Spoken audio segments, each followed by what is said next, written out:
Hi my dear students. So आज हम start करेंगे क्लास 9th का थर्ड चैप्टर कोऑर्डिनेट ज्योमेट्री, जो हमारे सिलेबस का सबसे इजी चैप्टर है एंड स्कोरिंग चैप्टर है। तो आज हम इस चैप्टर में सबसे पहले बेसिक्स समझेंगे कि कोऑर्डिनेट ज्योमेट्री के बेसिक कंसेप्ट्स क्या हैं, फिर उस पर बेस्ड हम लोग क्वेश्चंस ट्राई करेंगे। तो स्टार्ट करते हैं कोऑर्डिनेट ज्योमेट्री। देखो बेसिकली ये ग्राफ का चैप्टर है, इसी पे बेस्ड हमारा अगला linear equation in two variable का चैप्टर है। तो क्या है, देखो कोऑर्डिनेट ज्योमेट्री में होता क्या है, हमारे पास जैसे आप लोग 8th में भी कुछ ग्राफ्स बनाते थे, हमारे पास दो एक्सिस होती है, एक होती है हॉरिजॉन्टल एक्सिस, एक होती है वर्टिकल एक्सिस। देखो जो हॉरिजॉन्टल एक्सिस होती है ना, ये हमारी होती है एक्स एक्सिस, और जो हमारी वर्टिकल एक्सिस होती है ये हमारी होती है वाई एक्सिस।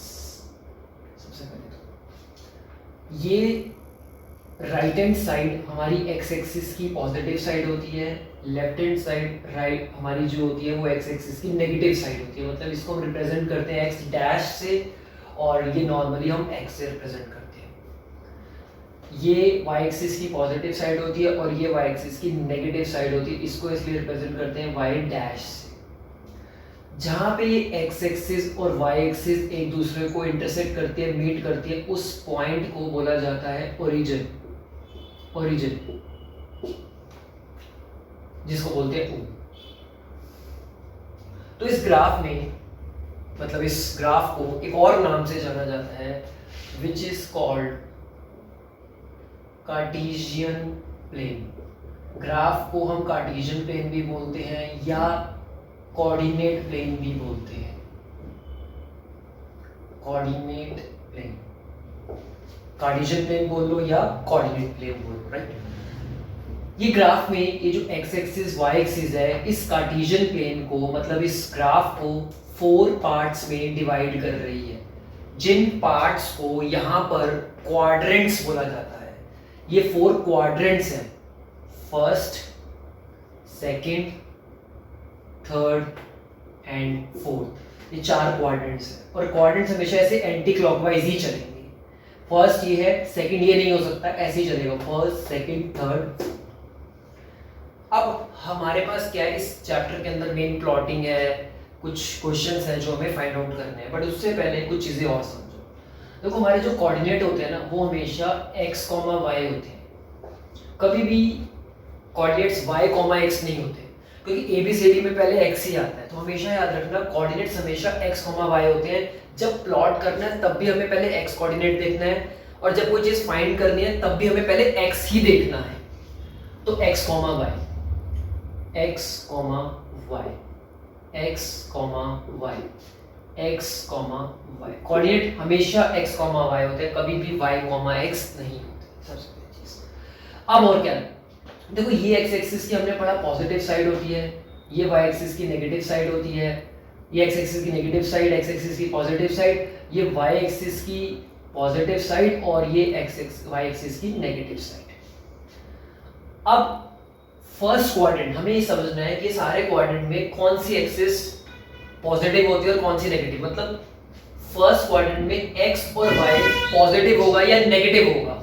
मींस देखो फर्स्ट क्वाड्रेंट में याद रखना, x इधर से देखो, y इधर से देखो। तो फर्स्ट क्वाड्रेंट में x भी पॉजिटिव होता है, y भी पॉजिटिव होता है। सेकंड क्वाड्रेंट में पहले x देखना है फिर y देखना है। x कोऑर्डिनेट फर्स्ट क्वाड्रेंट में नेगेटिव होता है और y एक्सिस पॉजिटिव होता है। मतलब सेकंड क्वाड्रेंट में x नेगेटिव होता है, y पॉजिटिव होता है। सेकंड क्वाड्रेंट में और थर्ड क्वाड्रेंट में x नेगेटिव होता है और y भी नेगेटिव होता है।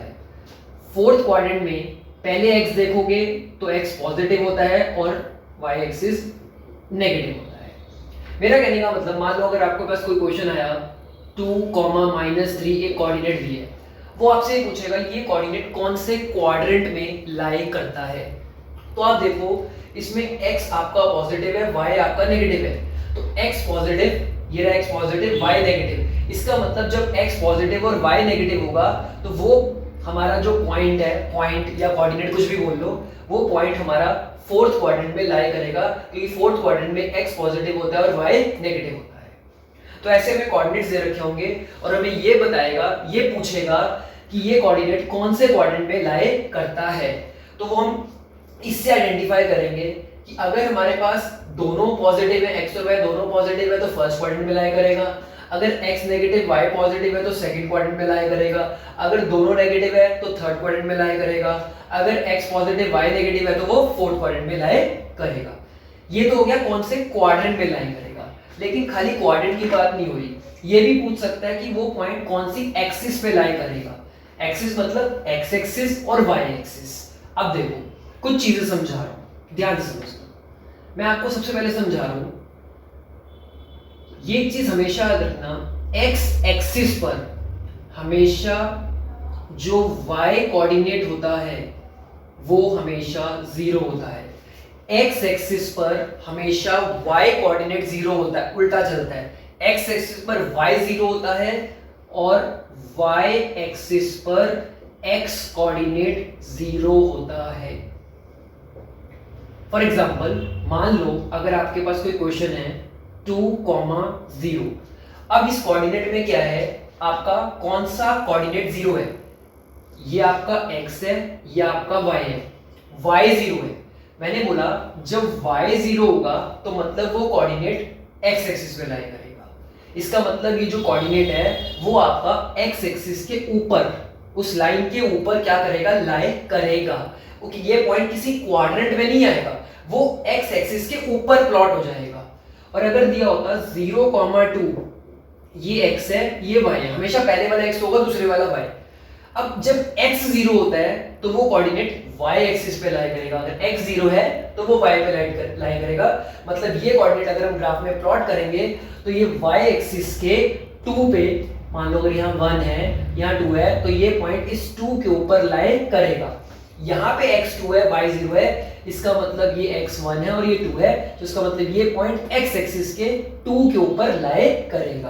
तो ये चीज याद रखना, x एक्सिस पे y 0 होता है और y एक्सिस पे x 0 होता है। ये चीज याद रखना, ये 1 मार्कर में एमसीक्यू में भी पूछ सकता है। जहां पे y 0 नजर आए मतलब वो x एक्सिस पे लाई करेगा, और अगर x 0 नजर आए तो मतलब वो कोऑर्डिनेट हमारा y एक्सिस पे लाई करेगा। तो एक चीज ये बड़ी इंपॉर्टेंट है, इसको ध्यान से आप लोग समझना और अच्छे से इसको नोट करना, क्योंकि ये क्वेश्चन एमसीक्यू के लिए बहुत ज्यादा इंपॉर्टेंट है। नाउ कुछ और पॉइंट समझते हैं। देखो एक पॉइंट हो गया ये, दूसरा कंसेप्ट आता है परपेंडिकुलर डिस्टेंस। परपेंडिकुलर डिस्टेंस, अब हमें क्वेश्चन में ये बोलेगा फाइंड द डिस्टेंस या परपेंडिकुलर डिस्टेंस, खाली डिस्टेंस बोले या परपेंडिकुलर डिस्टेंस बोले, बात एक ही है। बोलेगा find the perpendicular distance from, लेकिन वो डिस्टेंस आपको कहां से निकालना है, मतलब कौन सी एक्सिस से निकालना है, वो क्लियरली लिखा होगा। Find the perpendicular distance from x axis या find the perpendicular distance from y axis. या तो आपको बोलेगा x एक्सिस से डिस्टेंस निकालो या बोलेगा आपको y एक्सिस से डिस्टेंस निकालो। तो अगर हमें कोई भी डिस्टेंस निकालना है फ्रॉम x एक्सिस या y एक्सिस से, उसमें भी ऐसे समझना है। अगर x एक्सिस से परपेंडिकुलर डिस्टेंस निकालना है तो उसका आंसर y कोऑर्डिनेट होगा, और अगर y एक्सिस से परपेंडिकुलर डिस्टेंस निकालना है तो उसका आंसर आपका x कोऑर्डिनेट होगा।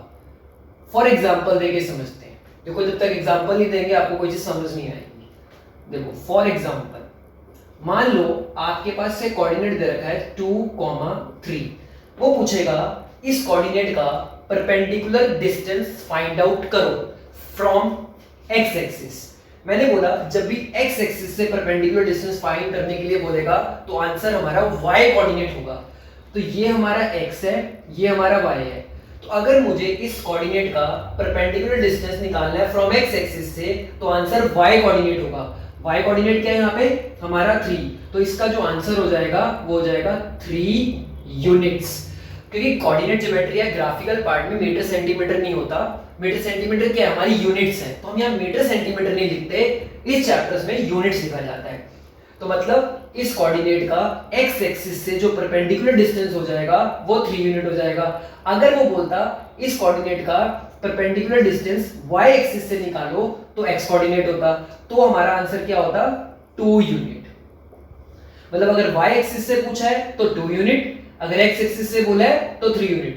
तो सिंपल तरीके से याद कर लो अपोजिट, अगर y एक्सिस से परपेंडिकुलर डिस्टेंस पूछा है तो x कोऑर्डिनेट आंसर होगा, मतलब x वाला पॉइंट आंसर होगा, और अगर x एक्सिस से परपेंडिकुलर डिस्टेंस पूछा है तो y कोऑर्डिनेट आंसर होगा।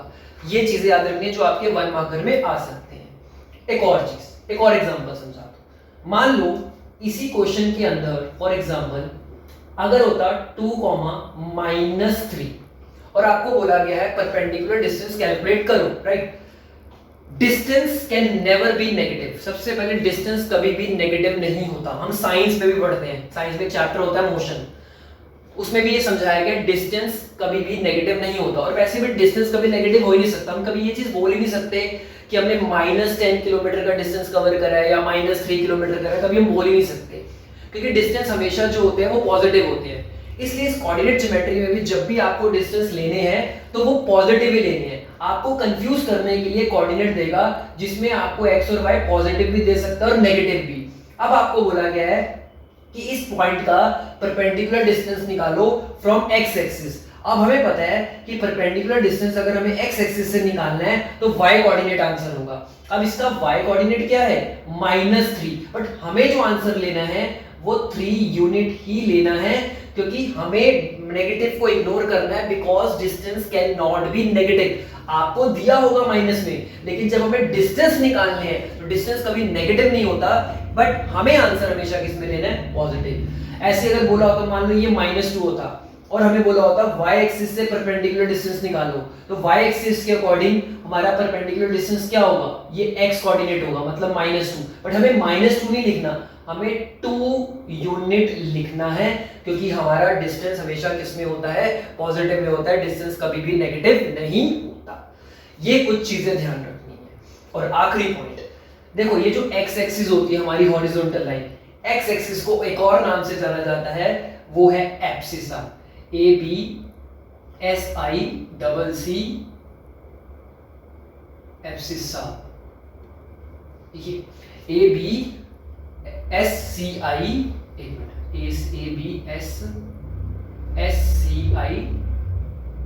ABS वर्ड स्पेलिंग चेक कर लेते हैं। ABSCI इसकी स्पेलिंग होती है एब्सिसा बोलते हैं इसको।